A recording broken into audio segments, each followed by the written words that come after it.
परलोकरे विशिष्ट राजनेता कालिंदी बेहेरा किछि दिनर असुस्थता पर आज भुवनेश्वर स्थित एक घरोई हस्पिटाल देहांत होईछि। तांकु 71 वर्ष बयस होइथिला। तांको जन्ममाटी सालेपुर नटकाई गाँव में तांको शेषकृत्य संपन्न होईछि।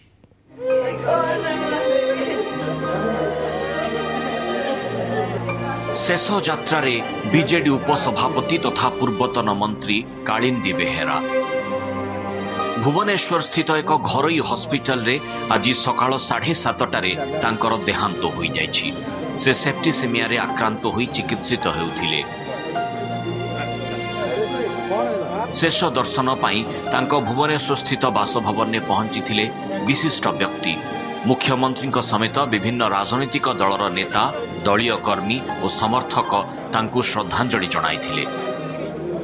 All of us are deeply distressed by the sad demise of Kalindi Babu. He was a very popular leader and served the state several times as a minister.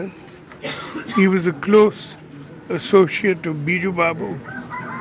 I extend my deep condolences to the members of his family and also to his many friends and admirers. Biju बाबूंकर मंत्रिमंडल रे आमे उभय मंत्री थिलु।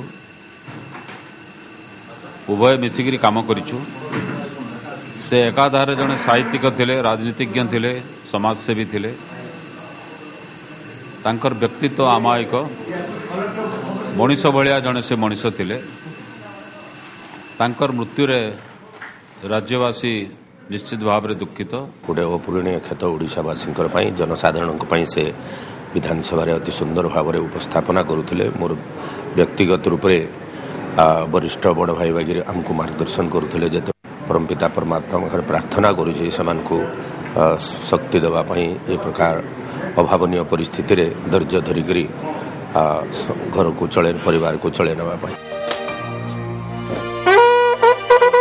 Commissionerate police पक्षरु सशस्त्र सलामी दिया जिबा परे बाहरी थिला कालिंदी अंतिम शोभायात्रा।